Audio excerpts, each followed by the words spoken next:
Hello, everybody. Welcome to the Enough to Keep Going podcast. This is episode number 341, and I'm going to welcome myself back to the podcast because it's been 20 years since I've been on the show. At least that's what it feels like. It's been a long time, month or so, I think, maybe even more. Can't even remember anymore. But this is the podcast for June 9th, 2024, our beginning of Summer Games extravaganza, because we've had a bunch of showcases, directs, all kinds of shows this past weekend, and we're going to kind of go through a little bit of that. I shouldn't say a little bit of that. Well, probably a little bit of that because there was a lot of games that were shown this weekend. I know in the past we've kind of said like I wish we kind of had all that E3 one shot goodness, and that was kind of that this weekend. Like I think some of these directs and showcases were kind of spread out the last few years, so it's kind of nice to have everything kind of put into one weekend now. It's kind of nice. But before we get to that, let me introduce you to our co-host for tonight. As always, Mr. DBQhams, how are you doing? Oh, so many games. Yes, but thank goodness for 2x speed on YouTube to catch back up on some things. But no, so many games, so many demos out there on Steam right now, even on some other platforms. So lots to talk about, lots to potentially sample and play. And, for not really knowing what's coming in some of the big tent poles, but also all the other bits and pieces for the fall, we got a lot to talk about. Yep, definitely. And Mr. Gamelogiq, how are you? Good, man. How are you guys? Doing good. All right, so we're gonna do something a little bit different. We're gonna skip our main GX stories this week and go straight into the news. Obviously, we have all these games to talk about.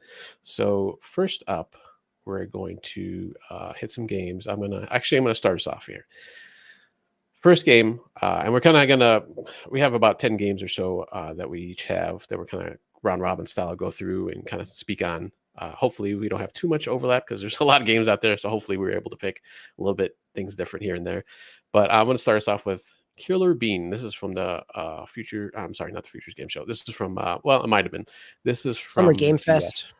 The first day. I believe that was Friday. Yep. Yeah, kind of I wish listed this one right away. Yep. Yeah, first person, third person, I guess is what they're saying here when I'm looking at the thing. Even though I don't remember, some of the screenshots do show first person, but I remember mostly kind of first person gameplay when they were going through the trailer and stuff. But kind of open world, you play an assassin coffee bean. You're an actual coffee bean going around this open world environment and trying to I guess right the wrongs of the company that I guess were hired you or you're employed of. So at least that's kind of the write up. But it looks pretty cool. It looks like there's some like Max Payne bullet time in this too. Like in the one shot, I was when I was watching the trailer, I was rewatching it actually a little bit before the show, and he's driving down the road and he jumps out of the car and he's like chasing the guy on a motorcycle, and he like turns around in bullet time after he jumps out of the car and like shoots the guy off the motorcycle. So that was actually pretty cool. I missed that the first time around, but looks like there's a lot of cool, kind of look like this kind of be like just kind of a fun like Just Cause-y type of game, just kind of doing wacky stuff within the world.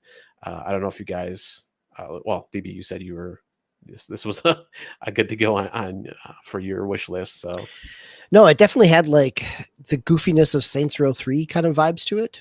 On the Steam page, it does list it as an action roguelike though. So what that means in terms of the run-based aspect of it, that's not really out there yet. But no, definitely, I think it made a creative splash. Yeah, it says the story changes every time you start a new game, so it's going to be interesting, or a new campaign. So it's going to be kind of interesting to see like what that story change is, because obviously, I mean, you're assassin. Maybe they're just kind of like, I don't know, mix up like why you're going through the city, on this rampage or something like that. So was this the game that Keeley? Sorry to interrupt. Was this the game that Keeley said was developed by a single developer? That I don't remember. It is Killer Bean Studios is the developer. I'm not sure. I'll have to go back and check that out. But yeah, looks pretty good. Gamelogiq, anything, was this on your radar or no? Okay. All right. So let's go. And even if it had been my procedure for the weekend has been, I've put games on the list and I've, gone to start doing research on them. I haven't completed that by any means. But one point of triage is anytime the terms roguelite, Souls-like, or Souls-light come up, they get stricken from the list. Oh, no. All right. So DB, what's your first game here on the list? Well, let's stay with Summer Game Fest from Friday afternoon, and I will take the game that led off the show with Lego Horizon. Just kind of goofy fun, right? Like a little bit of the Lego movie vibe to it, not as much kind of classic Lego Star Wars aspect, and a kind of cool entry point for people in that franchise. For, I think about Swiss and his family and kind of PlayStation 5, Sony platform, even, well, PC at this point, right? Like people that are familiar with that world, but also that world's been licensed for a movie or an animated show. Right. So I think that also provides a legway, a segue in here, foot in the door to this universe. So it was a surprise. Afterward, I'd heard that it had been rumored, but it was totally unbeknownst to me. So that was one of the games that stood out to me as just kind of a fun, cheeky surprise. Yeah, this is coming out for all systems, right? And PC, like all consoles. It's coming out for PC, PlayStation, and Switch. Oh, okay. So no Xbox. All right. Correct. All right. Welcome, Swiss. He's LOL'd in the comments to I think Gamelogiq's comments before about roguelike and such. How about this one, Gamelogiq? Anything you found interesting or? No, I tend Lego games. Yeah, I don't. Okay, I didn't think you did. But so far, no crossover. So let's see what's next. That's good. No, just real quick on this one, and actually with Killer Bean, and actually a lot of these games throughout the show, a lot of these games are really like the graphics are just gorgeous. Like everything's like I think next gen finally is what we're seeing, or at least to me. Like I'm not like there's been games throughout the year. And even in the latter half of last year that look good, but I don't know, a lot of these games look like really, I don't know, they just seem graphically like kind of a cut above the rest that we've been seeing lately. So Gamelogiq, can you take us into the next game, or your game for first choice here? Yeah, so one comment on that is I will say across all of the shows, and I watched Summer Games Fest, the Xbox Showcase, the Future of Games show, which was Saturday night, and then the PC Gaming show. And I will say a recurring theme and trend that I saw was that a vast majority of these games are coming to Xbox One and PlayStation 4. And that really surprised me and caught me off guard. And I appreciate what you're saying, Tao, in that you felt that there was a graphical uptick, but these games are going to play on the last generation consoles. When in stark contrast in the Xbox Showcase, none of those games jumped out to me as being indicated as going to Xbox One. Now, it's known that both Xbox and PlayStation do play games with what platforms they put on the bumper sticker on those slides that they show after the trailer, and that it is not always genuinely representative of everywhere those games are going.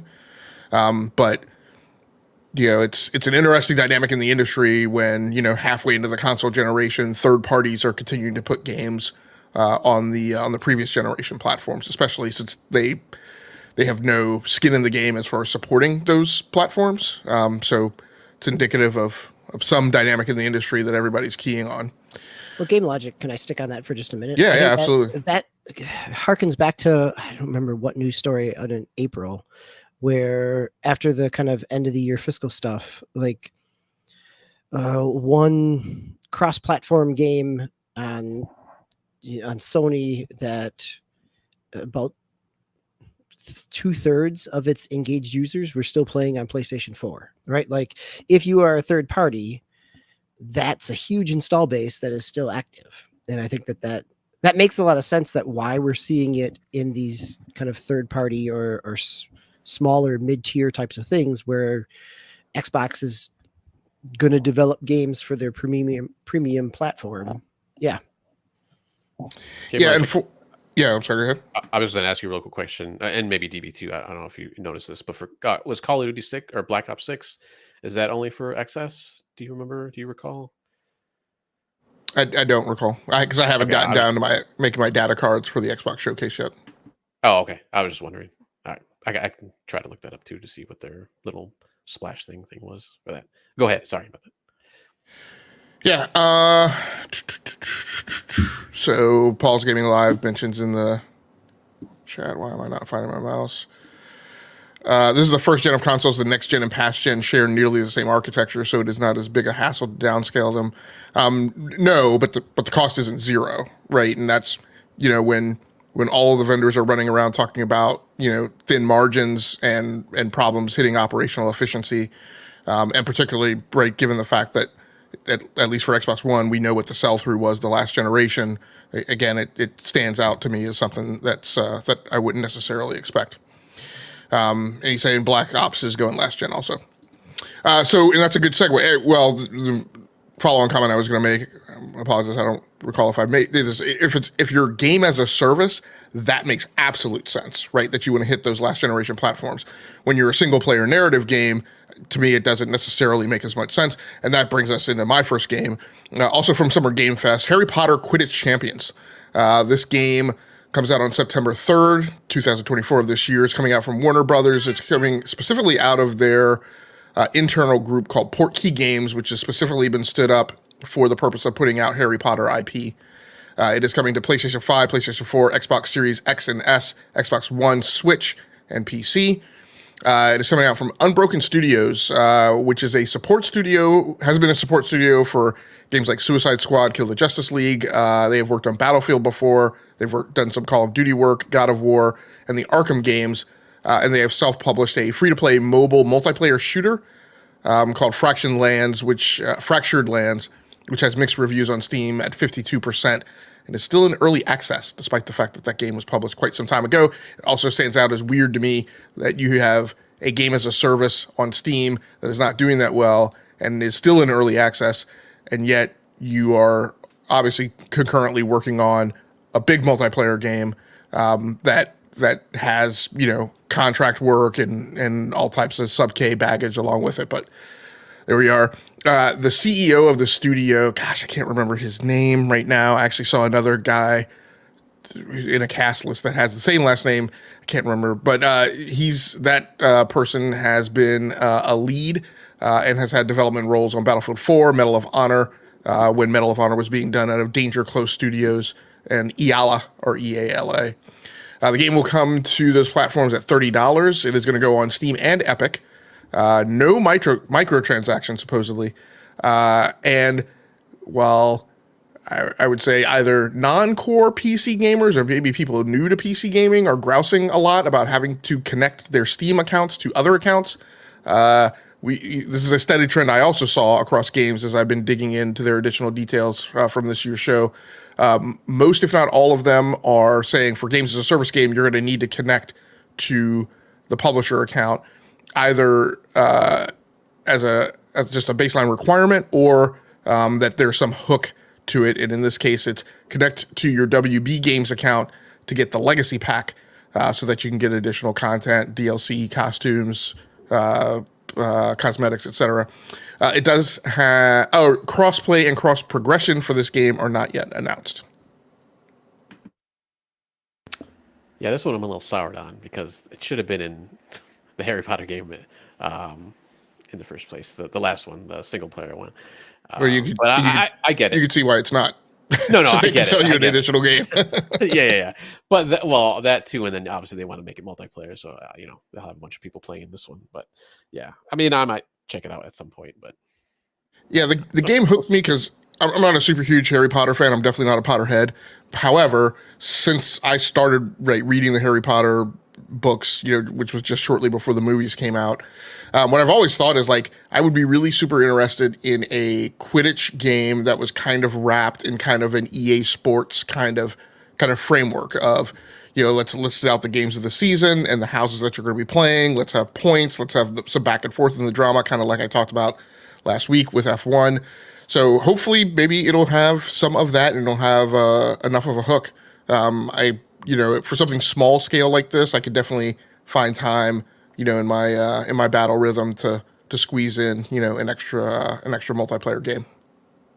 I can't remember. Did they show actual gameplay or was it just all like a CG trailer? Was it intermixed, maybe? Probably intermixed. There's 40 something games on my watch list out of the 4 shows this weekend, so I have a hard time giving it straight. The one thing that I did think that stuck out at me from the video that I did see is I was like, why are there afterburners on the broomsticks? Don't these things fly by magic? It's not a combustion engine, but they have After Effects and stuff, and so yeah, I mean it'll probably be pretty out there. Trails and stuff, yeah. Maybe that's a customizable thing they'll throw in there. All right, let's jump into my next game, which is still on the Summer Games Fest first day there. Skate. Just real quick on this one. This is kind of the big live games. Speaking of games as a service, game. They show some more. Kind of had a weird trailer with kind of a just live action thing at the beginning, even though it had really nothing to do with gameplay or anything. But once they actually showed the gameplay, I don't know. It reminded me a little bit more of Tony Hawk more than the old skate games. Because if you ever played any of the skate games, I think it went up to 3. I think before they stopped, they're a little bit more technical. It wasn't just if you're near a rail, as long as you hit jump, you'll snap to it. No, you actually had to time your jump because you had the animation where you bend down and jump up. So you had to, do all that. But here it looked like it was maybe a little bit more forgiving, and maybe I can get it since they're trying to do live service. But I'm still interested in this. It looks pretty cool. They kind of just showed one little area in front of an office building with, obviously stuff all around where you can grind and flip over and stuff like that. At one point they had, as the skaters were kind of going down this little walkway thing, actual stuff was being built. Now I don't know if you can be able to do that actually in the game, but maybe that's just more of a customization thing that you can do. Maybe people can build their own skate parks or something like that. But still interested in this, and I'm looking forward to it. I don't think there was any kind of release date or window or anything like that yet still. So, but I'm very interested in this game. Any comments on this one from you guys? Just that it was nice to see again. I mean, I know that they've been doing a number of private playtests and some alphas, so it was nice to see it kind of back in the mix and looking like it's on its way. Yep.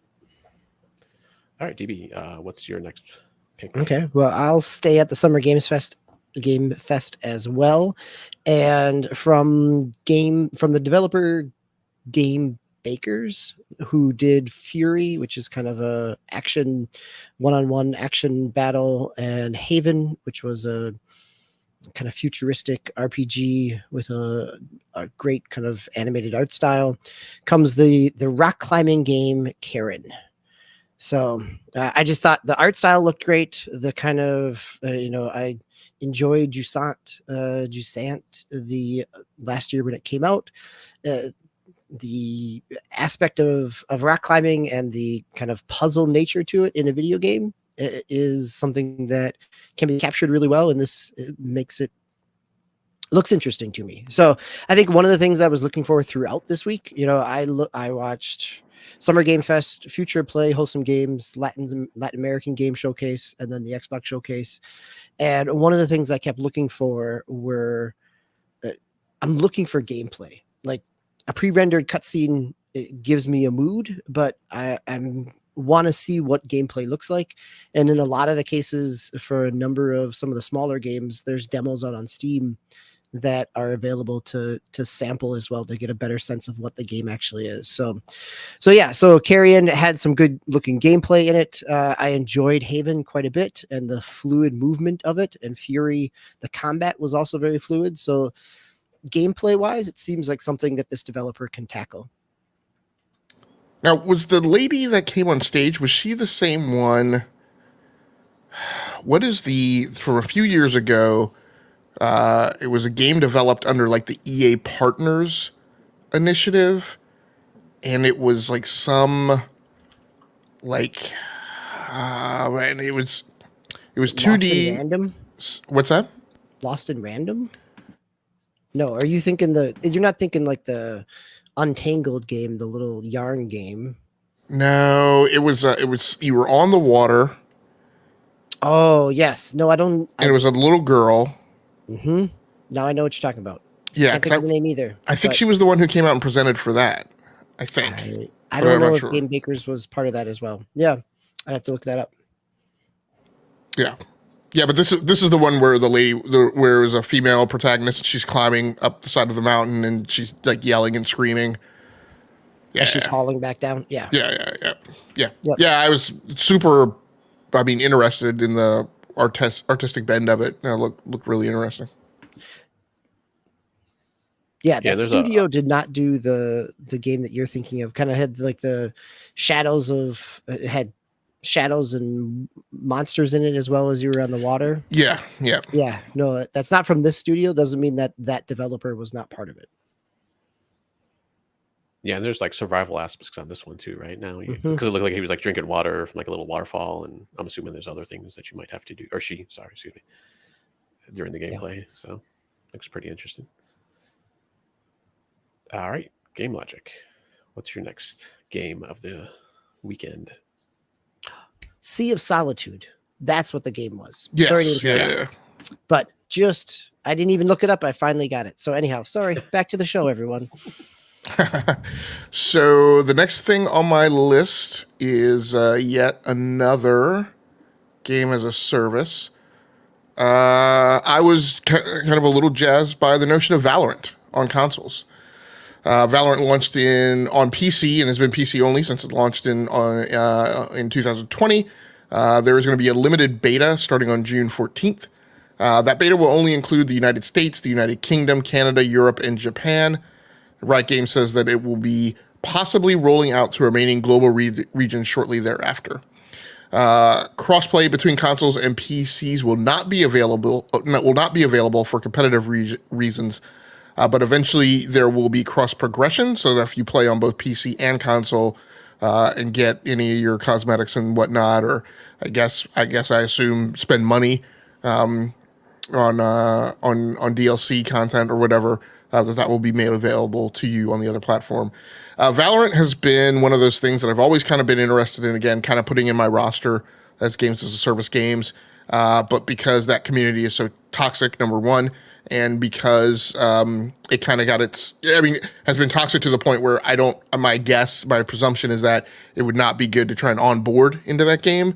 Just like kind of the Rainbow Six Siege community is pretty intolerant for the most part, unless you put in a lot of effort to find the people who are decent human beings there. So I've just never been interested in putting up with the hassle. But if this shows up on console and has a lot of people in it who are also onboarding for the first time, that might be the window of opportunity to kind of get in and at least try it out. I'm very super curious to find out whether or not they will have keyboard and mouse support. I haven't seen any indications of that yet. But yeah, so I was a little jazzed to hear that it was heading in that direction. Yeah, I played a little bit on PC. It's not a bad game. You do have to. It's kind of like Overwatch, where you have to get used to each player's abilities. And I don't see why they couldn't do crossplay, because it's a slower paced game. It's not as twitchy as like a Call of Duty, even like Overwatch. But I mean, that's fine. Maybe I can add something later on, like an unranked mode or something where they allow everybody to go into. But I assume the concern is like not just control. I mean, not just controller versus keyboard and mouse, but I mean, one of the big differences being that with controller you have to provide aim assist, and there's always arguments about whether or not the aim assist is just so OP that it's actually imbalanced. But the other thing is that, and I've become much more aware of this since Helldivers has come around, I was kind of taken off my feet. But apparently people people program macros, obviously, and they can use all types of software to enable that. But apparently people do things like, and I've got my Elgato Stream Deck Plus sitting over here that I've incorporated in my setup. But apparently people use the Stream Decks to enable automation and set up macros as well. So I just think like the playing field of like the wonky wackadoodle things that people can do for a company like Riot, who is so much bound and wrapped around esports, just maybe makes it so that they just want to keep those populations separated. I don't know. Yeah, I can understand that. All right. Let's jump into my last game from the Summer Games Fest is Wanderstop. Cozy game ? So they kind of when they show the trailer, you see this young girl, she's like a tea shop worker. She's doing like crafting stuff and to make ingredients grow ingredients for the teas she has to make. Looks like there could be some animal taming, or at least working with, because they show her like picking up some animals and stuff, and I don't know what that all was about. It has to do with tea, maybe milk or something, but I don't want to go there anymore.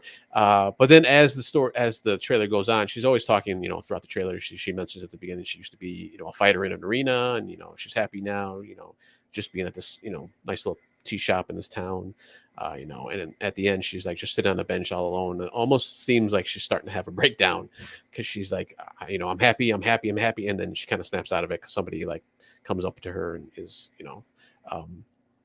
kind of snaps her out, puts their hand on her shoulder and kind of snaps her out of it. So kind of a cozy game, but there might be a little bit something more going on to the story. And this is by the people who did the Stanley Parable and the Beginner's Guide, which I'm not sure what the Beginner's Guide is. I don't know if I've ever heard that one. Yeah, it is mid-teens, kind of self-aware game narrative. Again, kind of in that walking sim, but yeah, a little more sarcastic, sardonic humor there. Okay. Yeah, and the Wanderstop, this is like third person.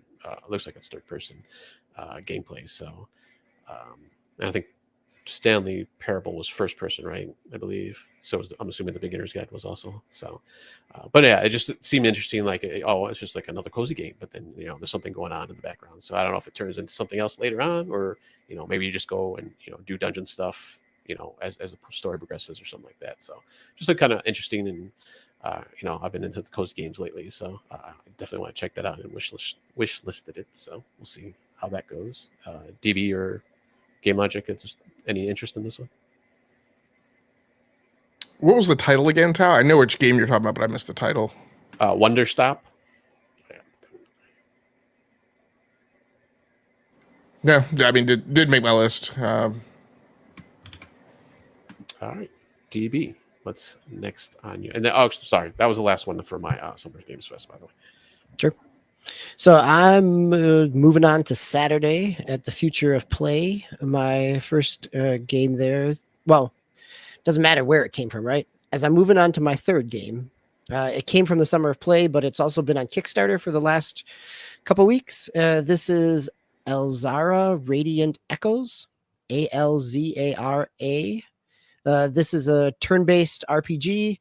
It is inspired, kind of 3D, but more of a hand-drawn art style. It is inspired by games like Golden Sun and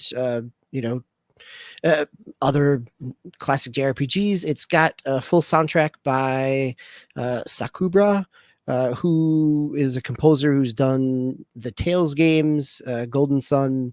He did some Star Ocean music, and also this year was one of the composers on Ewan Chronicles 100 Heroes. So this is very much a kind of classic JRPG looking game.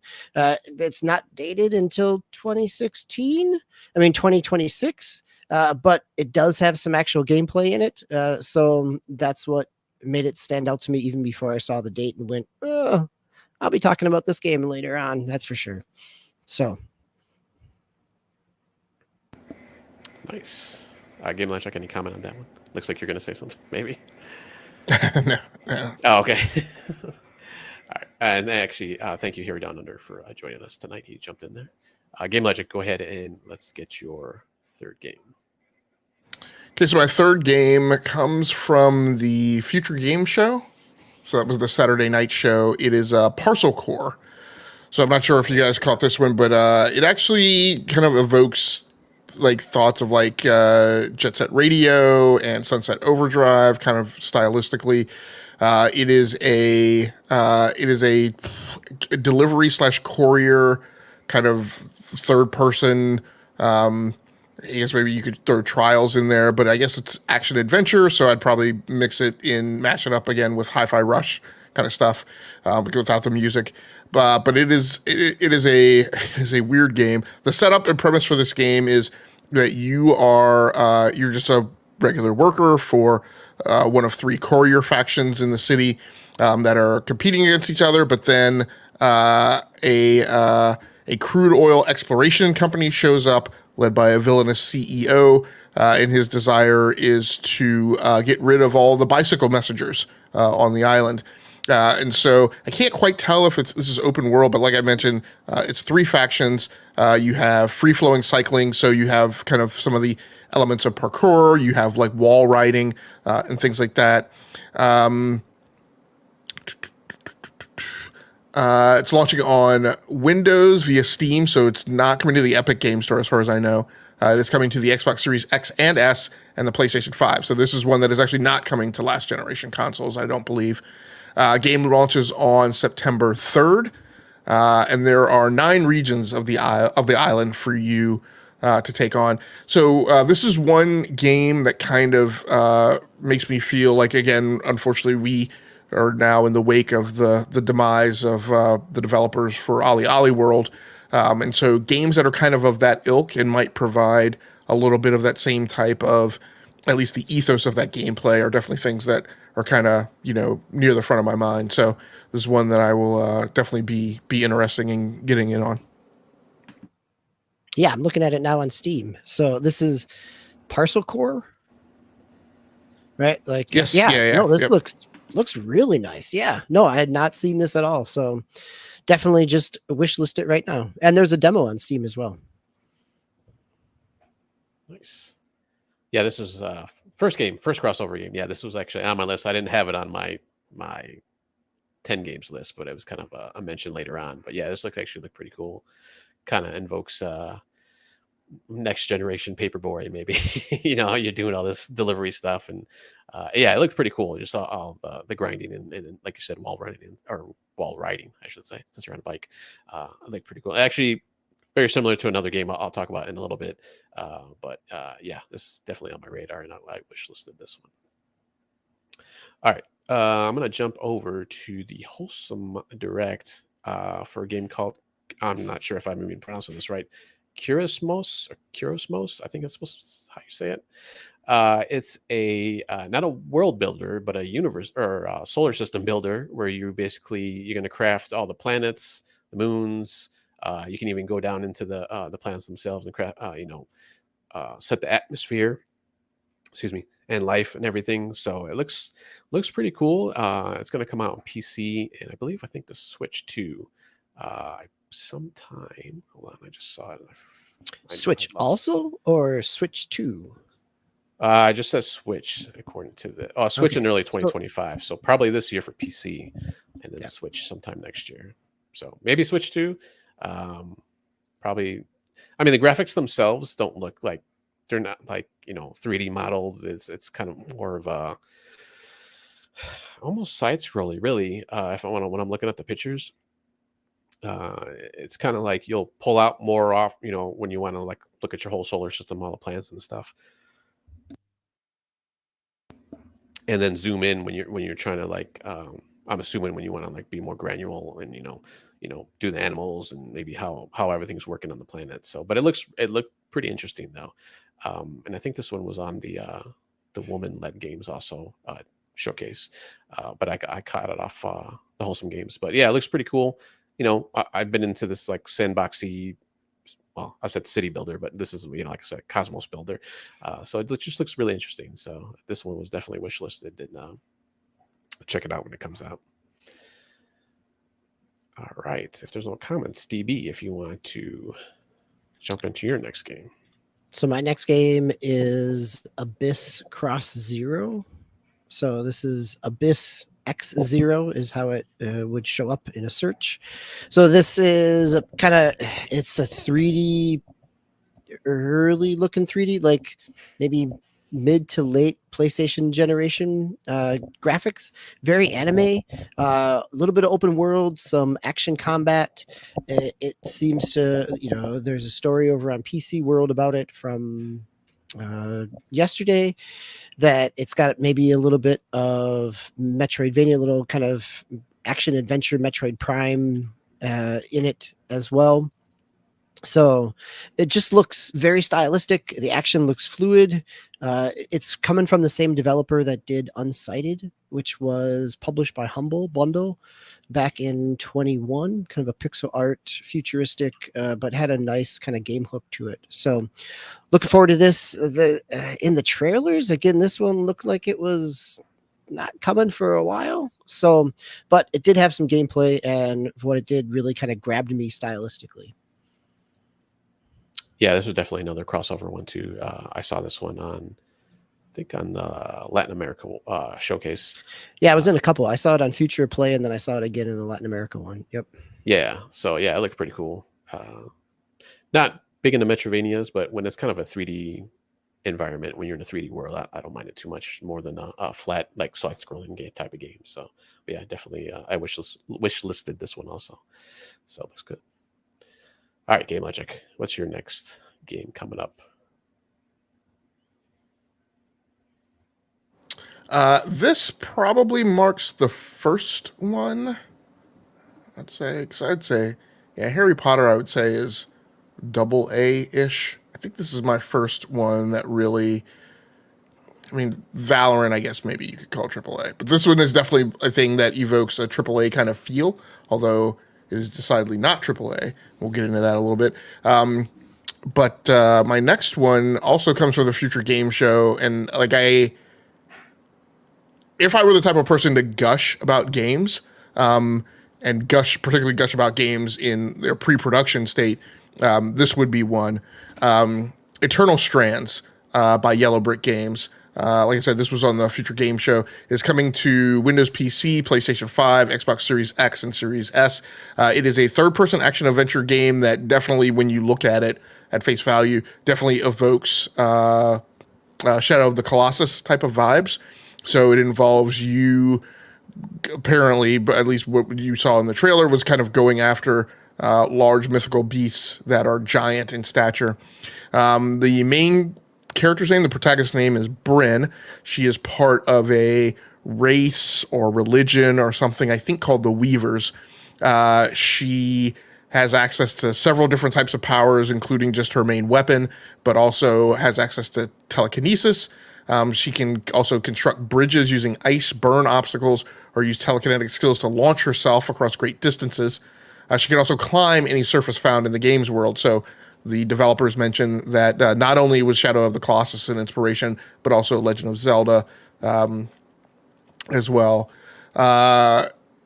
In the game, across the course of the game, you will encounter 9 of these incredibly large bosses. The studio, Yellow Brick Games, was founded in early 2020 by Mike Laidlaw from BioWare and several other developers from Ubisoft, in particular some who came out of their Quebec studio.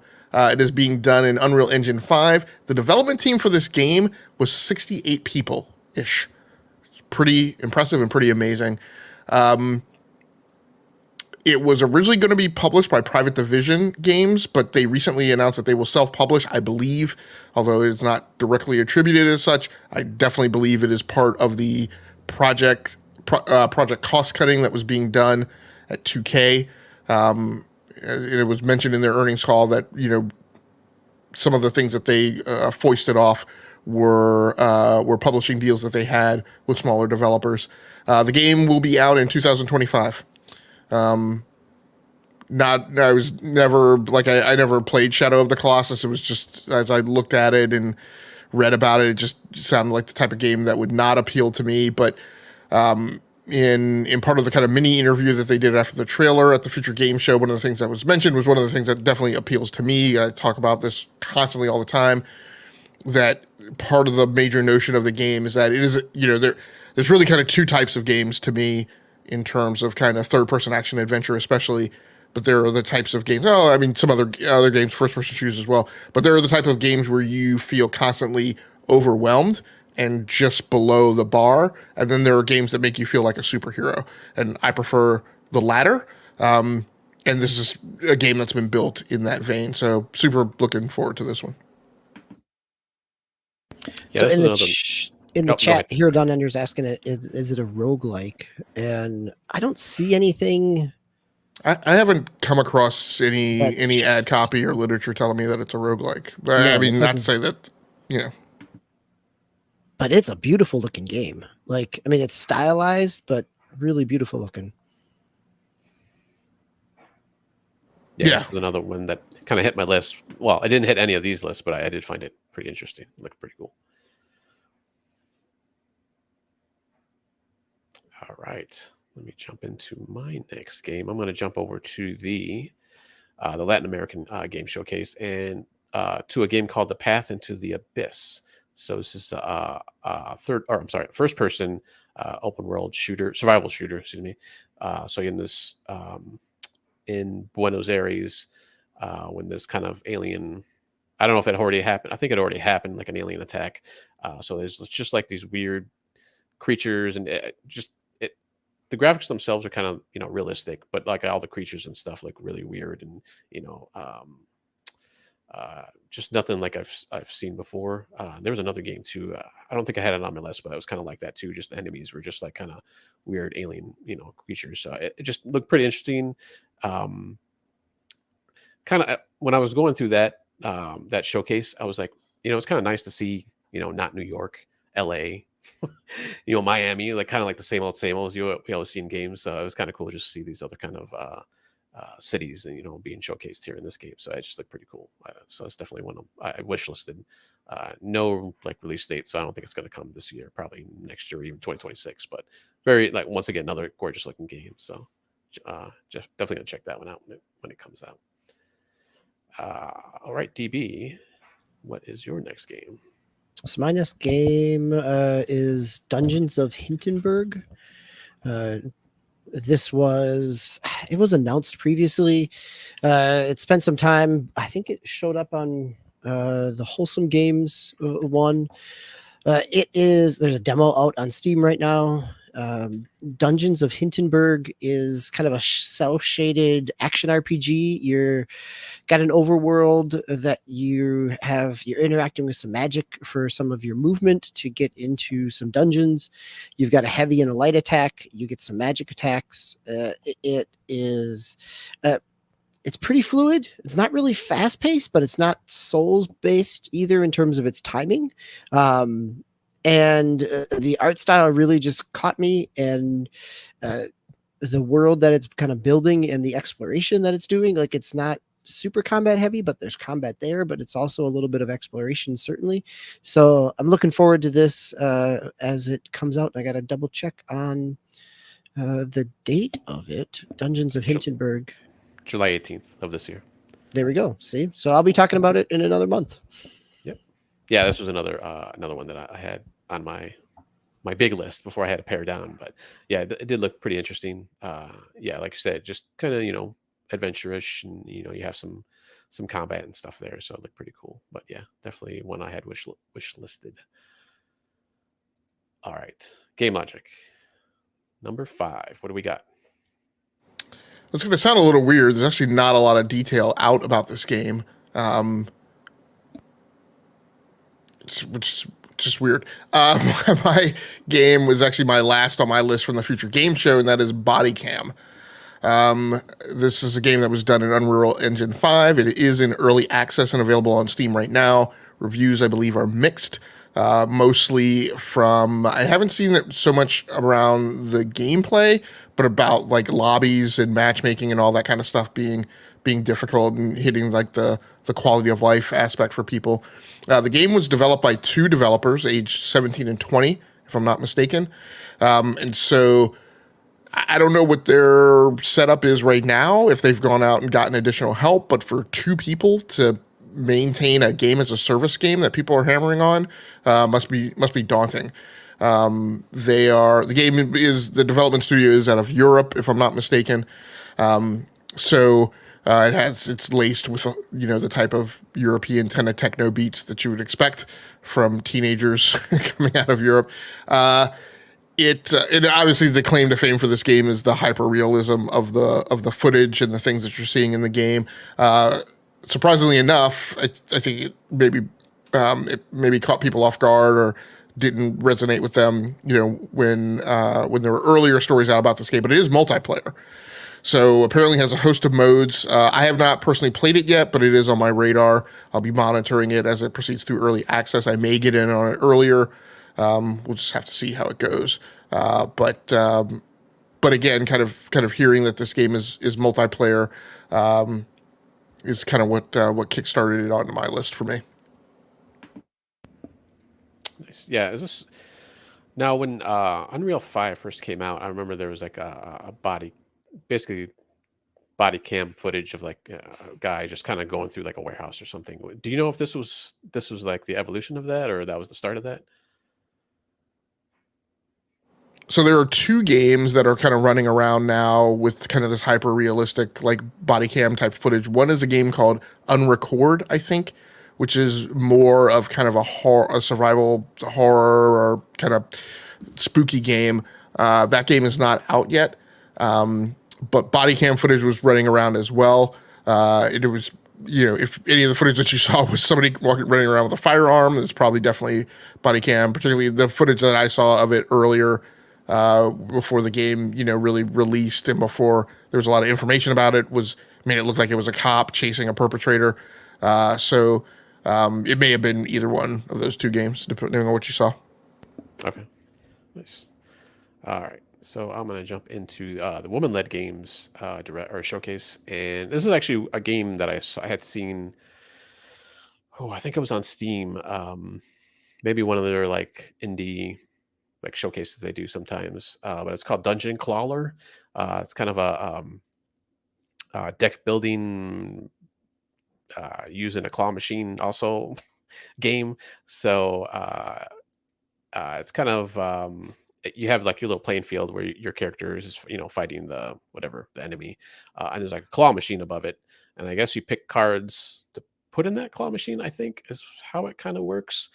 So the different cards you have are the abilities that you'll pick up from the claw, kind of drop it down, and that's the attack you're going to use, or defense, or whatever you happen to pick that you're going to do to the enemy. So it's kind of I kind of went toward it because of the claw part, because I know I was big in the claw machines, in the arcades and all that kind of stuff. But I just thought it was kind of an interesting, kind of a two-prong, and you got the deck builder, but then you also have this the claw machine element where you don't actually know what you might get, because you might be going for maybe an attack, but you'll get like defense or something like that, or magic. You never know, but it looks kind of cool. Kind of what was the Slay the Spire kind of graphics, kind of cartoony, kind of like that, but looks pretty interesting. So I think just on PC, I'd say right now, I'm not definitely sure more cartoony than Slay the Spire, where Slay the Spire has. I mean, Slay the Spire is kind of a low definition animation, where this is kind of a Cartoon Network almost in some of its style. Yeah. Yeah. But yeah, very cool looking. Very interesting. Mm-hmm. Right. And there's a demo out on Steam. Yeah. Yep. No, that was definitely one that I wrote down, but it's not on my list to talk about here. So glad you could highlight it. Yep. I'm gonna hit another game. I saw that one in the Future of Play. The one that I'm talking about, I saw multiple times. I actually saw it on Kotaku before the weekend kicked off, but I also saw it on Wholesome and a couple other places. And that is Screenbound. I think that showed up in a couple different places here over the weekend. Yeah. This is the kind of 3D first person platforming, but also you're holding on to what looks like a GBA SP, a little Game Boy, and you're doing a side scroller platformer at the same time, or battling enemies. And so they kind of work in concert with each other. Exactly how that happens, I don't know that we saw a whole lot of how that gameplay functions, but I love the concept of it. At first, I thought it was a VR game, but I don't think it is, because it is very similar to the Pixel Rip, like 1987 or 1994, where you are in a VR space and in a room, but you're also playing on a handheld device related to, whether it's a Game Boy or GBA or, different types of handheld games that you're doing different things and trying to hit different objectives while also managing whatever else is going on in the room itself. So this seems to kind of take that and put it into a more cohesive package rather than kind of a one-off kind of box environment. So it'll be interesting to see what Screenbound ends up looking like. Yeah, I remember seeing that one, and at first I was like, this looks kind of, they're gonna be kind of annoying. But then as the guy is moving around, moving the player's moving the character around, it's like, I can kind of see, because it's kind of like right in the middle of the screen how he's holding up the Game Boy, while you're moving around the world, the 3D world. So, but it looked like it could work, but we'll have to see if there's any fighting or anything, because it didn't look. I don't think there was any kind of fighting or anything in the trailer. That's not that I remember. I don't know if not in the trailer. And some of the images of it, you've got like an enemy on the 2D plane, the pixel plane. So we'll see what that ends up looking like. Yeah, but yeah, very cool looking game. Gamelogiq, what do we got for our next game here for you? So I am now down into the Xbox game show. Yeah. And so the next game on my list was South of Midnight. We saw this last year at last year's showcase. So the game is now pegged for 2025. It's coming to Xbox Series X and S and PC. Like I said, first revealed at last year's showcase when we were shown nothing about what the game was. We were just given a cinematic story trailer. It's from the We Happy Few developer Compulsion Games. The footage that we saw today was taken from around a third of the way through the story. So if you saw that trailer, game demo, whatever, it was a piece of the story where she's riding a magical catfish, and they encounter, as they're heading down the river, a incredibly large alligator, or perhaps crocodile. I'm not sure if I remember the exact science between the difference between the two, referred to as Two-Toed Tom, I think. And so it goes into like a combat sequence combat / adventure sequence, I guess, where she's told to proceed to a church and ring a church bell, which is supposed to attract the alligator, I think with the notion that the alligator would get scared, but actually the alligator that riles the alligator up and it attacks, and then she and her catfish depart. I remember now why I was initially enamored with this game, and that's because a lot of the story elements orient around this Southern American mythological construct called a haint. And a haint, I first came across that term reading one of what is now one of my favorite comic books from one of my favorite comic book creators, Cullen Bunn, who did the horror comic, I think Harrow County, I think is what it's called. But I loved that series, and I loved him as a creator. And so this game definitely kind of has hooked my interest. So yeah, it's good to see that it's proceeding forward, and hopefully it'll stay on track for 2025. Yeah, this was on my list as well. This game, it feels like, I guess it's a sign of what my year has been. Like, I thought this was announced multiple years ago and kind of went dark. But you're right, it was only last year. But it had kind of a stylistic piece last year, but it really didn't show us anything. And this kind of makes good on that style, but then also gives us some gameplay and some significant gameplay, especially at the Xbox Showcase where gameplay wasn't always there. It was nice to see kind of where this is at. I love the kind of almost like stop motion frame stuttering in terms of the animation that's happening with it. It's a great stylistic choice. Like there's some really story wise, as you say, it has some really good hooks. Visually, it really stands out. So I'm excited to see what this ends up being, and definitely it deserves a spot to be talked about.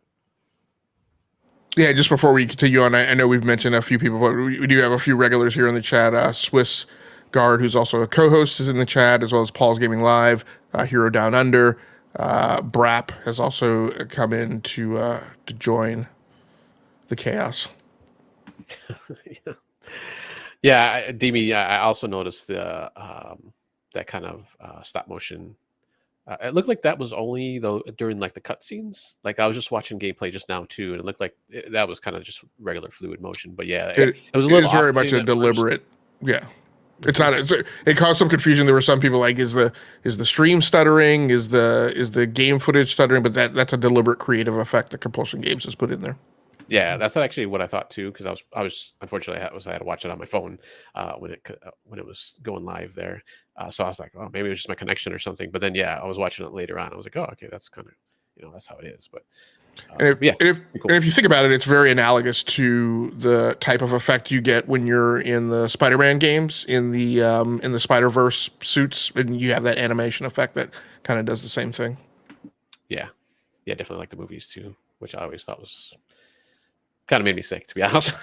This one doesn't though. Maybe because it's there wasn't like a lot of action going on during those cutscenes. She's just riding that frog or the catfish, whatever it is, that fish. So it wasn't like fast movement. So it didn't weird me out too much. But yeah, the Spider-Man films though, those things like, oh man, I need some Dramamine or something after watching those things. But let me jump into my next game. Actually, my only game from the Future Game Show. Well, I think there's kind of some crossover here and there for some of them, but it was Motordoom, which is you're on basically like a freestyle bike, like a motorcycle, but it was kind of in the vein of the Parcel one, but this is more. You're not delivering anything in this one. It's more of kind of a horde shooter, and they do mention roguelite in here, so I don't know, Gamelogiq, if this is going to be your game of choice, but it's kind of like like Tony Hawk, obviously, but you're on a motorcycle. You're like grinding everywhere and just kind of going off walls, and there's these demon things like that you can just like hit and like blow up into bits and stuff like that, and you're doing tricks and stuff. But it looked pretty interesting. Like I said, this was the other game other than that Parcel one that I mentioned earlier, kind of that kind of sports-ish,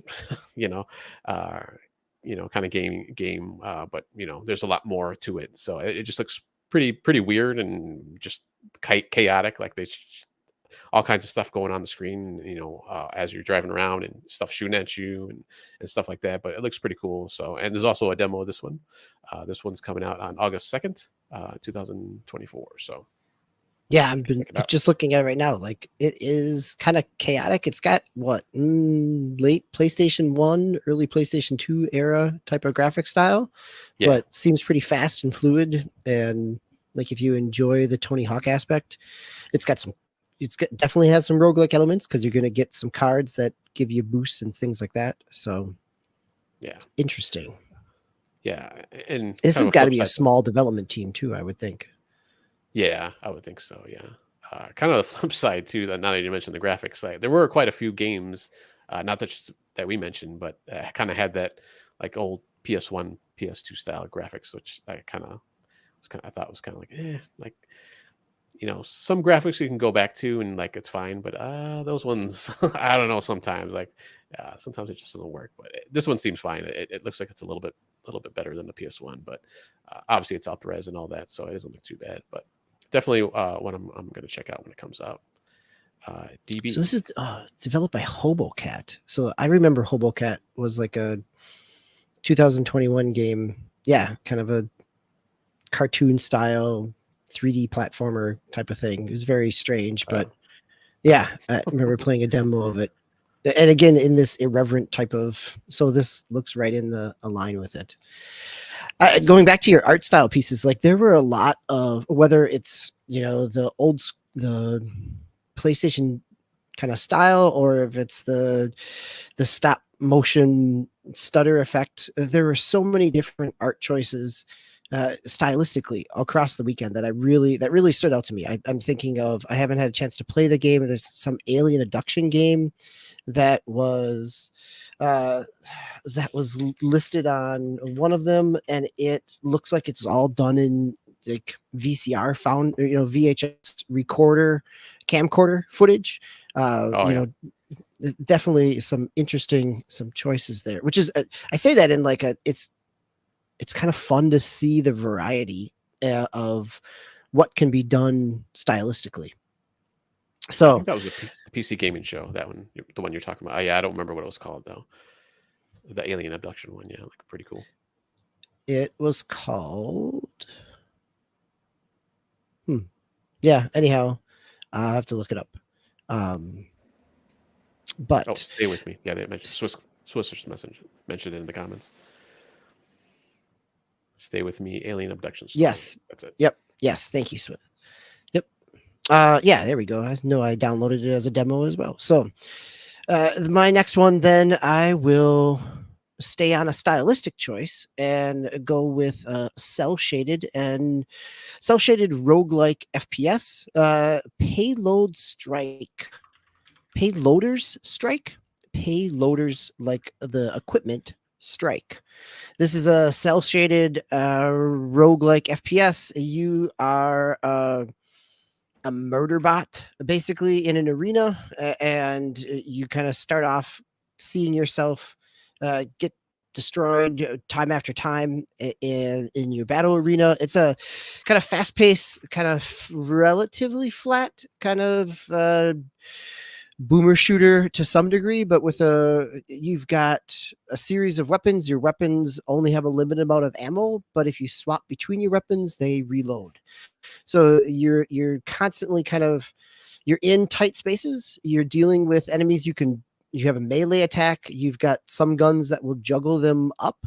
And then you've got, a melee and a ground pound type of thing. But you also have a mechanical arm because you're a repurposed loader equipment that can grab other enemies, and you can grab them, throw them either at other enemies up against a wall. Certain enemies you can grab, you can hack them so that if you grab them, then when you push the melee, they will fire as well. You can be dual wielding to some degree. I played through the demo. It was a lot of fun. It's got a very irreverent style of its narrative, but it was, it feels very Borderlands like in terms of its art style and even its movement. But I really enjoyed what I played. I think it's, again, it's fun to find something that I never would have thought even looking into. So that's Payloaders Strike.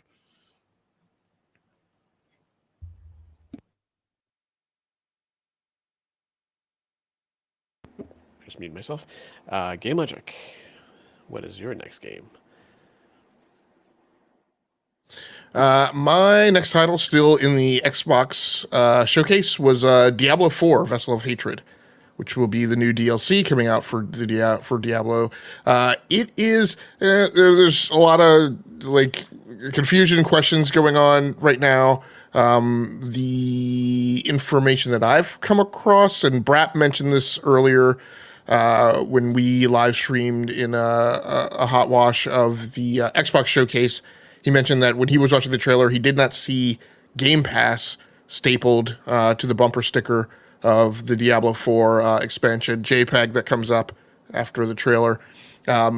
I have, in researching it, I've also come across it being listed on another site as a paid expansion. And so this looks like it will follow the model of where, on Game Pass, you can get access to a base game, but then any expansion pack, DLC stuff associated with it, you will typically be asked to pay for that, even if it's first party. But then some things have broken bread with that. Like, for instance, I think, as far as I know, the Starfield expansion, I think, is just going to be available for you in Game Pass. I'm not exactly positive, but just don't get yourself worked up assuming that this is going to be part of the content that's in Game Pass. The DLC launches, the expansion pack launches on October 8th. You could pre-purchase it now for $70, where you can get both the DLC and the base game. And then there are 3 SKUs otherwise, none of which include the base game. I'm really kind of flabbergasted at a little bit of the structure. There is a standard edition. It is a $40 expansion pack. And you could pre-purchase that. That gets you the game and like an extra, like a pet right off the bat. But that is the lowest level SKU that's available. So it's not like there's a SKU where you can get it and not get the pet. That is just the initial asking price. Then there is a $60 deluxe edition, which includes, as far as I can tell, the DLC and I think 2 pets with some additional armor and a battle pass token. And then there was an ultimate edition of $90 for an expansion pack. That gets you the DLC, the pets, the aforementioned pets, and then 5 armor sets, 3,000 platinum, which is the premium currency that you need to use to purchase cosmetics in Diablo 4. You get the premium battle pass token as well, which I think entitles you to 1 seasonal battle pass. You get the Wings of Faith cosmetic and some other as yet unlisted stuff. The story takes place 72 years after Diablo 2's story. That is pertinent because some of the locations that you will travel around are locations that did show up in Diablo 2. The Blizzard talks about them. This is a Mephisto-centric story, and they mentioned that this is a thing that they've been wanting to do for a while since Mephisto. I think, if I'm not an expert on Diablo lore, there are many people who I think are 900% better at this than I am, so please give me some latitude for making error. I think the way it works is that there are 3 primary evils in the world of Diablo, and then I think 4 or 5 lesser evils. And I think the primary evils are Diablo, Mephisto, and either Baal or Baphomet. I think, I'm not exactly positive, but one of their reasons they're saying that they want to do this is because they've never given Mephisto his own standalone story. So they're bolting on a new region to Sanctuary, so you will get an expansion of the campaign map. There is a new class coming in. That's the main reason why I'm interested in it. I've always onboarded into Diablo whenever they've introduced a new class, or that has been the point where if I haven't bought the previous base game, I've jumped in when they have added the DLC with the new class or classes into it. The new class is called Spiritborn. There is going to be a live stream revealing more information about what that class involves on the 18th of July. We don't know exactly what time yet. It is supposedly a class that is oriented to the jungle terrain that is the primary component, geographically speaking, for this DLC. The expansion will bring updates to all of the existing classes in Diablo 4, including new skills, Paragon boards, legendary Paragon glyphs, and more. There are no details to share yet on whether or not Vessel of Hatred will raise the character level cap. Nice. Yeah, and I think I was, which kind of makes sense when I say this, but there's some spoilers for the main game's campaign story. So this takes place assuming that the main that you've completed the main campaign, or at least it's going to reveal details about the main campaign if you haven't completed it. Yeah, I mean, I watched it, but I was like, oh, okay, because I don't think I've gotten too far into the campaign yet, so it kind of didn't, spoil anything for me. I don't think. I'll probably be like, okay. Gamelogiq, you've been playing some more Diablo 4, haven't you? I have not completed the main campaign because I play it like a living game, and I'm not wrapped around the axle about the campaign. At least I wasn't until today. Now I will be, so I can onboard to the DLC. I've put probably somewhere between 18 to 20 hours, and I'm in Act 3. I think I need to at least look this up. I think I could look this up without hitting any major spoilers. Because this happens in Act 1. In Act 1, I think it's actually the lead up to the first major boss battle. I think, I'm not positive. I think the girl in the trailer, I think you're introduced to her in Act 1 of Diablo 4, I think. I'm not absolutely positive. She's definitely part of the Diablo 4 campaign. I just don't know if she's the same as the girl you're introduced in Act 1 or if you're introduced to her later. But there's a continuity hook there for, seeing what becomes of one of the characters you're introduced to. Yeah, it's been a while since I played it, so I can't even remember where she was in the story. So, all right, I'm going to jump into the Xbox showcase. For my first game is going to be Perfect Dark. They actually showed some gameplay footage of it. This is from the initiative in Crystal Dynamics. No release date, like at all. So 2026 maybe, I don't know. They didn't even say 2025. So, but they showed a little bit of gameplay. She's kind of sneaking into this building. And the one thing that kind of jumped out at me is she's using a lot of gadgets. Like she uses, kind of like the like I guess it's like a heat sensor where she can kind of see the enemies, where they're at. But at the very beginning, right before she gets into like the main village she wants to get into, there's like a guard there, and he's talking. And she uses a little recording device to record his voice, which then she can use to get into the. There's like a little control panel she uses the guard's voice so she can get into. So I thought that was kind of cool. Now I don't know if that's the only way you can get into it, or maybe hopefully there's multiple ways. I don't know. They didn't really show. They just showed that one thing, but I thought that was kind of cool. Just kind of a cool device that gadgets she's using. Obviously she's a spy, so that kind of makes sense. But it looked pretty cool, and I'm getting excited for it because obviously this is the first time they showed any kind of gameplay. It was just kind of like a real brief, like story trailer, or not even a trailer, just like this real short teaser. 2-3 years ago, I don't even remember. 2 or 3 years ago, yeah, it was just a cinematic piece. Where this time we get some gameplay, and that gameplay looks really fluid. Like some of the parkour movement looks really good. Like as you're talking about with like the hacking or the recording, like feels like there could be even shades of Deus Ex if you've got multiple paths into things. This was it was exciting to see some gameplay, and Crystal Dynamics has done some great work. I'm glad they're, as they've been bumped around between Embracer and Square, it's good to see them, having something that's coming to fruition, or at least in a state where it can be shown, even if it is at least a year off yet. But yeah, it looks really solid. Yep. Yeah, I'm definitely excited for it. Gamelogiq, do you have any comments on that one?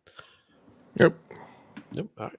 DB, what's next on your list? So the last two, I've been crossing games off and replacing them. So South of Midnight and Perfect Dark work out great.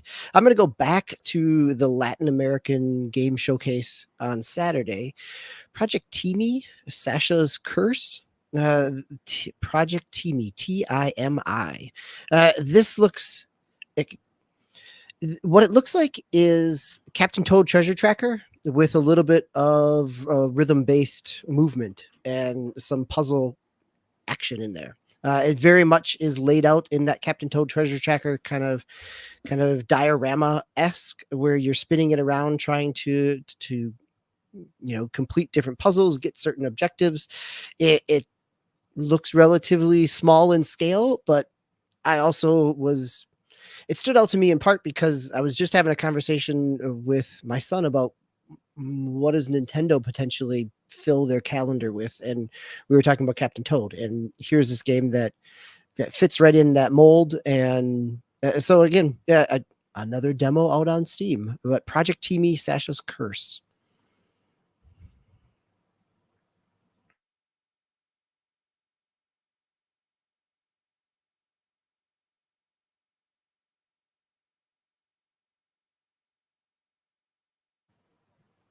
Sorry, Gamelogiq, what do you got for us? I forgot I had muted. The tension, the suspension. What is going on?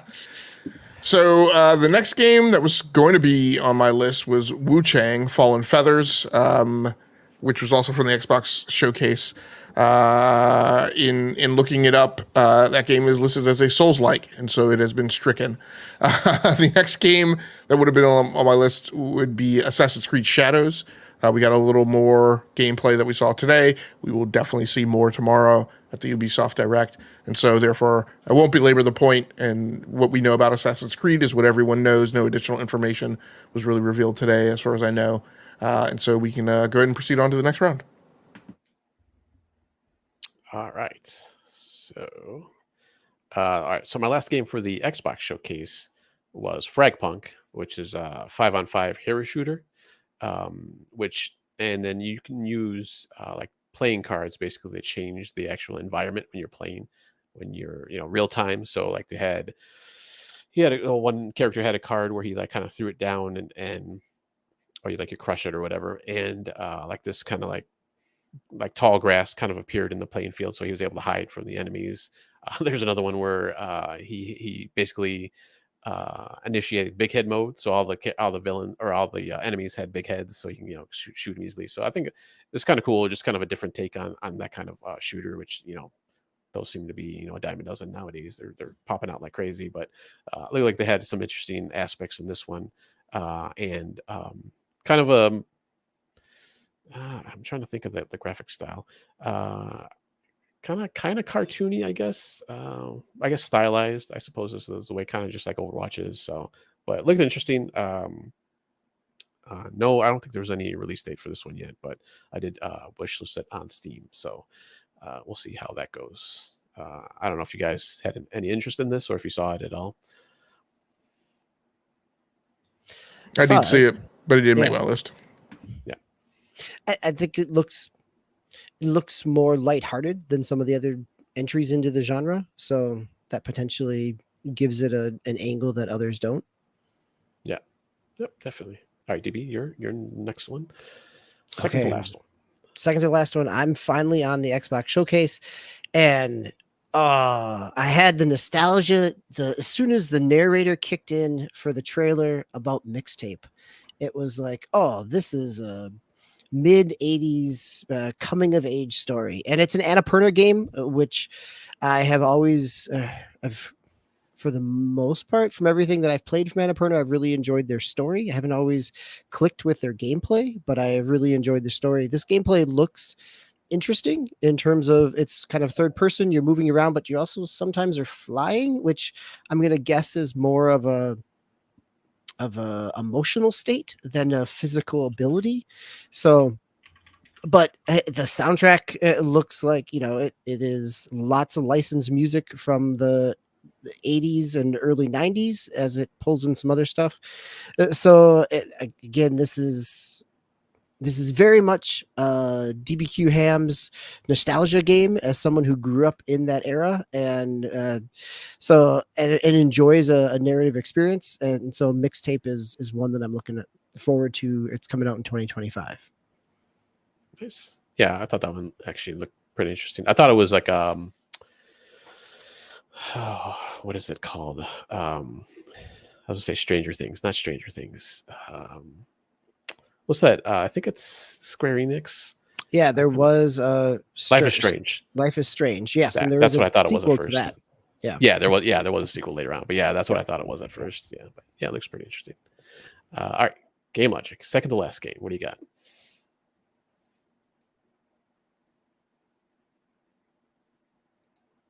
Oh, no, that's a good point. I thought I was on the last game. There isn't a ton of information out about this game, but my ninth game, I guess, was Death Sprint 66. This came up during the PC gaming show, and it is basically, it's being described as like Mario Kart without the cart. I think that's not super interested in that particular description, but it is a game. It's a speedrun game in terms of that being the subject, not that being the gameplay style. It is analogous to a game that I played, maybe that was 8 years ago, called Tech 3001, which was a game where you kind of looked like a little, like, kind of faux Terminator. And it was basically a parkour / platformer game where basically you were you were running at doing speed runs at an incredibly fast speed, and you had to platform and mantle and dodge, in order to get through a level and make the best time. This seems kind of in a similar vein, except this time around it's multiplayer. And so there were shots during the trailer of, you doing wall runs, blades popping out of some walls, creating traps. And then you're not just fighting the environment, but you're trying to beat your competitors as well. The game is coming out from Sumo Digital. It features both PvE and PvP modes. There's no specific release date yet, but it talks about those modes being 8-player PvP. So yeah, looks super interesting and something that I'll keep track on. It's coming out of Sumo Digital? Wow. I mean, so Sumo Digital has good chops around the karting world in terms of some of the Sonic All-Star Racing Transformed, things like that. So they definitely could nail some of the gameplay pacing of it all. Yep. Now you've added one for my list to check out. Thanks, Gamelogiq. Yeah, that looks pretty cool. When I was looking at the trailer, it doesn't look like there's any kind of like fighting or power-ups, right? It looked like there was stuff on the field, but looks like I think maybe that's more of like a turbo thing or a boost. The suspicion is that there are equivalents of power-ups, but those just haven't been revealed yet. Oh, okay. Yeah, because in the trailer you can kind of see like little like lightning bolts, at least from what I saw. So I don't know. I thought that was just boost, but we'll see. Yeah, it looks pretty cool. All right, so my last game is actually from the PC gaming show from today. It's a game called Fallen Aces. This is a kind of a first-person kind of crime noir game. Kind of looks like gangster style, gangster era, or at least that's what it looks like. Maybe it takes place in the future or just like some alternate dimension. But it's first person, so you can basically grab like anything in the environment, use it as a weapon, and just like take out your enemies that way. They show like frying pans and lid of a garbage can, bottles and stuff like that. But then you can get like guns and melee weapons and stuff like that. But I just thought it looked pretty cool, pretty stylized. Very much a graphic novel type of style. Yeah, I was gonna say like comic, but yeah, graphic novel. So it looks pretty cool. Kind of reminds me of 13, maybe is the graphic style. If you remember that game. Oh yeah, yep, I do. Kind of cell shady-ish, but not really. Yeah, so it's kind of got a hint like of cell shade. So, but yeah, look pretty cool. There were some areas where it was kind of like black and white with like splashes of color, but the majority of it was just like all color. But I just thought it was kind of cool with the graphic style. So it just looks pretty interesting. So and just kind of the facial animation sometimes of the enemies and stuff when you're about to like smack them with something or when you hit them. So just the animations are really spot on. So definitely wish listed this one. And I don't think there's a release date yet for this one. So we'll see. Just that's coming soon. All right. DB, what is your last game? Well, I've already had 11 games because I've had a chance to talk about South of Midnight and Perfect Dark. So I'm just going to put this, pass this one along, but I'll save my potential 10th game for gameplay reveal on Tuesday, the 11th with Dragon Age Veilguard. So my hope is that the gameplay, I think the trailer today doesn't necessarily do a whole lot for me, but hopefully the gameplay kind of brings me back into that world because that is a world that I've enjoyed over the years. Yeah, I played the last one. Inquisition 10 years ago? Yeah, 10 years ago. So it's been a while. And I think I played a little bit of the original one. Yeah, I played the original significantly, put multiple campaigns, played through the second one probably 3 different times in that kind of Mass Effect style. Yeah. So, yeah, I never played the second one at all. So I jumped into Inquisition. So yeah, interesting. All right, Gamelogiq, if you have one more that you want to throw out there. Yeah, so and I apologize. I've been so far behind during the show that I haven't been able to play trailers and stuff, but I will phone a friend here for some help. This game is also from the PC gaming show, and this is I Am Your Beast. And the best way that I can describe it is it's like a video game of John Wick. As you see it going through here, you just see him pulling off a lot of kind of revenge tactics, which is what's referred to. You see him like actually throw the gun and hit people. So I guess they're going to maybe give you access to some different mechanics than you would normally have in most first-person shooters. But this is one that's kind of caught my interest. It is an indie game. Indie games were a strong theme across all of the shows this year. There's some AAA stuff, but I mean, the volume of indie stuff that was shown was also big. This game is coming out from a studio called Strange Scaffold, who are also the developers of a game called El Paso Elsewhere, which I don't recall right off the top of my head. Oh, wait, they're the El Paso Elsewhere people? Yeah. Okay, so El Paso Elsewhere came out last fall. It was the Max Payne-like game, like the original Max Payne. Yep. Well, it seems like they're running the list of all of the like great, like kind of John Woo like type of action stuff. This game is coming out on August 15th, 2024. Features 20 plus levels, comic book art style, et cetera, et cetera. So it should be pretty good. Yeah, this was one of the final ones I cut, and I put in Fallen Aces for that one. But yeah, that one actually really cool. So pretty interesting. All right, that was our list of 10 games from each of us that we thought were most interesting from these past few weekends. If we want to jump into our regular round robin and talk about any games maybe that we've played this following week, Gamelogiq looked like he had a few. I actually pulled one down from the Gamers Experience, I think, from the original list. So if there's any of those three that you want to talk about. No, I mean, I'll just run the roster. So I've been playing Diablo 4 on PC, as DBQ mentioned. I've also been playing a good chunk of Unicorn Overlord on PlayStation 5. Really enjoying that as the strategy gets more complex. There are some constraints that I'm not super happy about, like just in terms of kind of leveling up and options that they give you in progression. You know, as you go through the game, it's first of all, it's a little tropish how at the end of every battle you're given the option to either recruit. Typically, you have the option to either recruit the warlord that you were just fighting or execute them.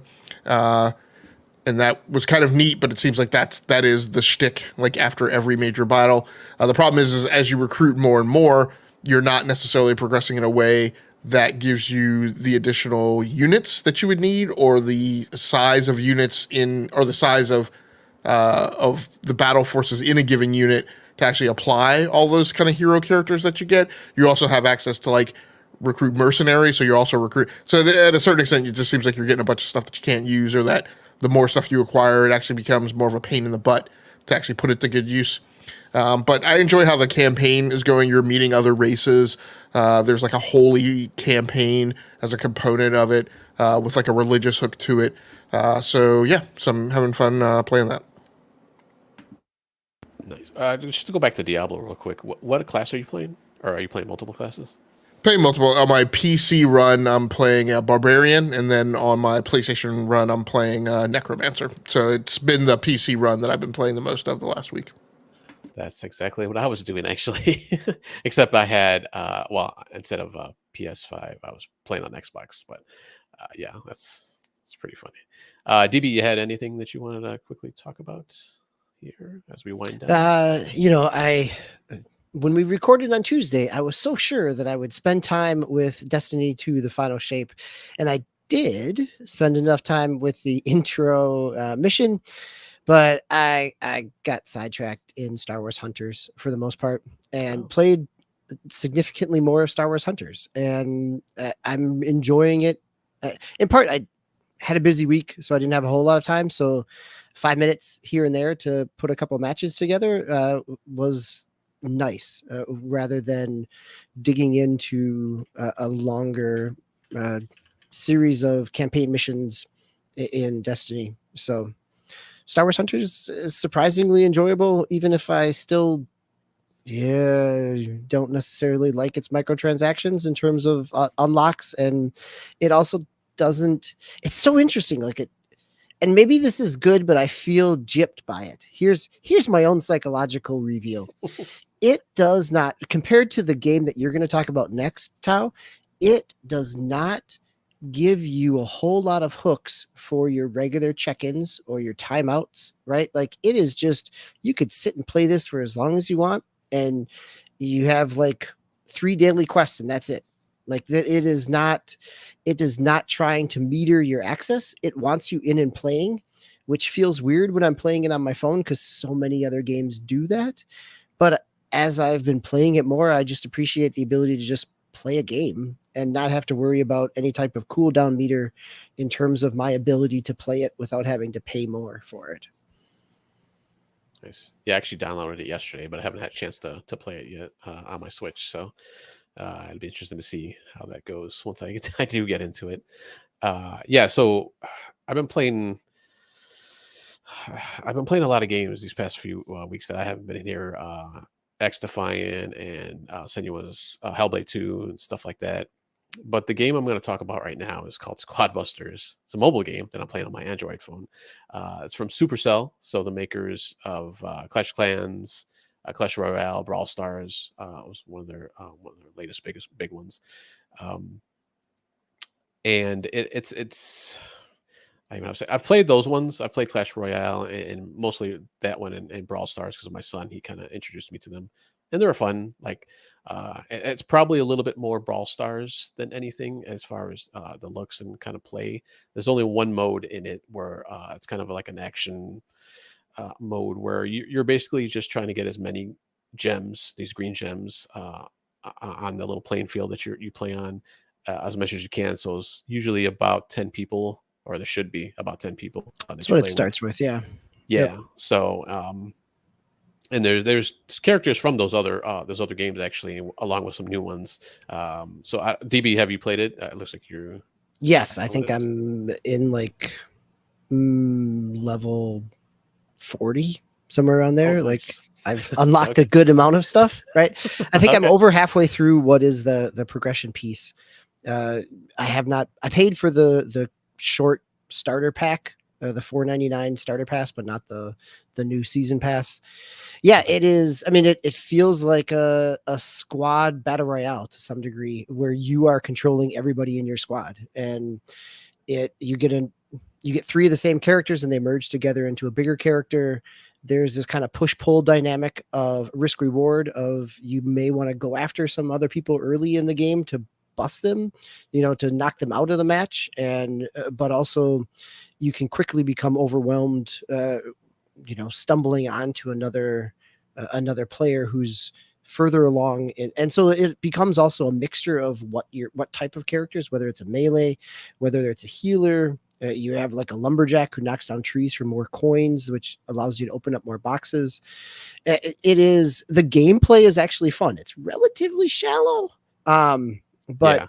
It is I've enjoyed it. I think the parts that I don't enjoy are the Supercell aspects of the, buying more to level up your people, like, and if you've played your 3 treasures and you have to wait for your cooldown timer, you can still keep playing, and I have, but you don't get as many bonuses and rewards at the end.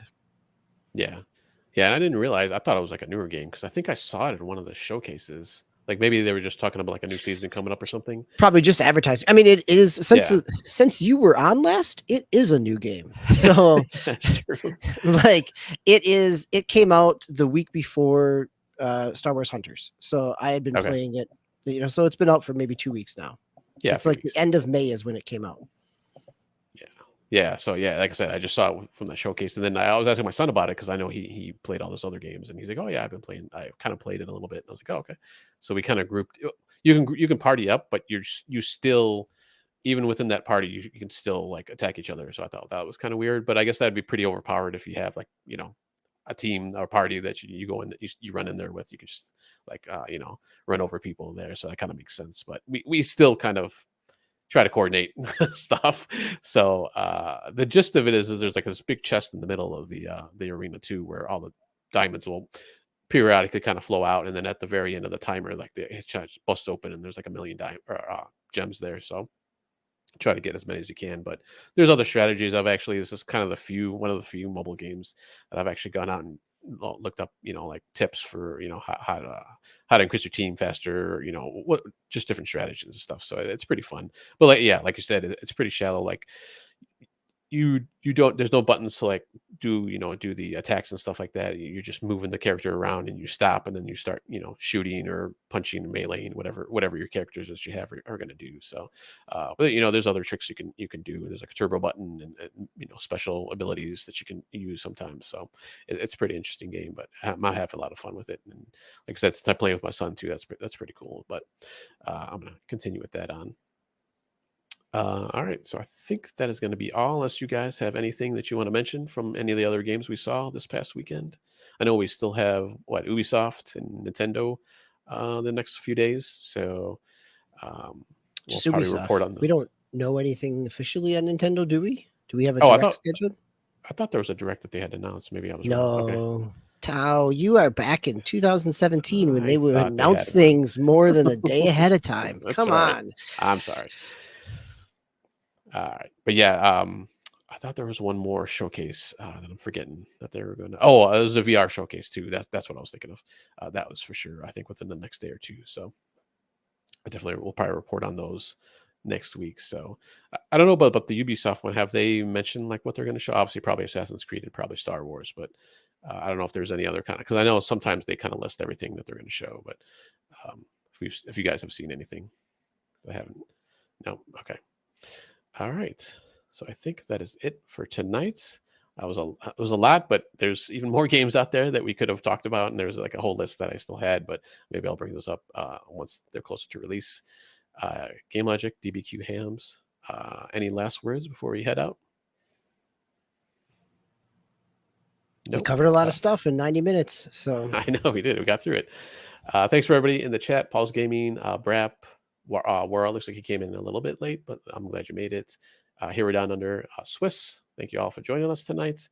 Please catch us next week where Mr. DBQhams will be the main host with Gamelogiq and myself as co-hosts.